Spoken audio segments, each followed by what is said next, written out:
میں صبح کا ناشتہ کھوکھے پہ کرتا ہوں، ریڑھی پہ کرتا ہوں، اپنے محلے میں کرتا ہوں۔ جس دن سے میرے اسلامی دوست مجھے 40 دن کے چلے پر لے کر چلے گئے، اس دن سے میں نے دوپہر کی روٹی نہیں کھائی اور دوپہر کو چولہا نہیں جلا۔ شام کو میں کھانا بنواتا ہوں اور میرا سٹاف ہی شام کا کھانا جو ہے اگلے دن دوپہر کو بھی کھاتا ہے۔ میں اپنی ذات کے لیے نہیں، ساری قوم کو بتانا چاہتا ہوں، ایک ٹائم میرا چولہا جلتا ہے اور 1 لاکھ روپیہ میرا گیس کا بل ہے۔ 1 لاکھ روپیہ میرا گیس کا بل ہے، 1,68,000 روپیہ میرا بجلی کا بل ہے۔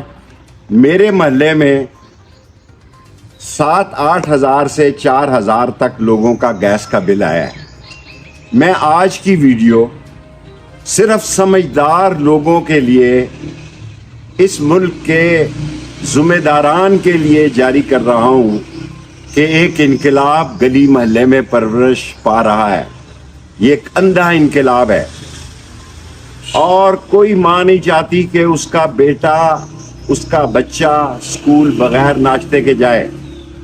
لوگ بے بس ہو گئے ہیں، حلق سے لے کر فلک تک مہنگائی نے ان کو زندہ دفن کر دیا ہے۔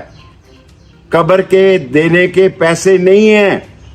میں خدا کو گواہ بنا کے کہتا ہوں اور ان لوگوں کو سلام پیش کرتا ہوں جنہوں نے قبرستان میں لکھ کر لگایا کہ آپ کے پاس کفن دفن کے اگر پیسے نہیں ہیں تو ان موبائل نمبروں پہ رنگ کریں۔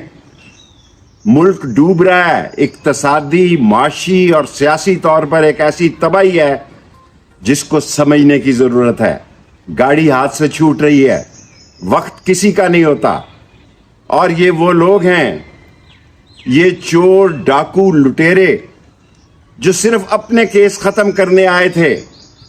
ان کو احساس نہیں کہ چولہا غریب کا بجھ رہا ہے، بجھ چکا ہے اور اس کے نتائج خوفناک ہو گئے۔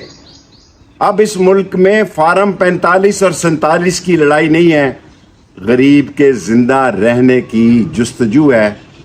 خدا اور رسول کا واسطہ دے کر ذمہ دار حلقوں کو کہتا ہوں کہ غریب کی مدد کریں، اس کو بے موت مرنے سے بچائیں۔ پاکستان زندہ باد۔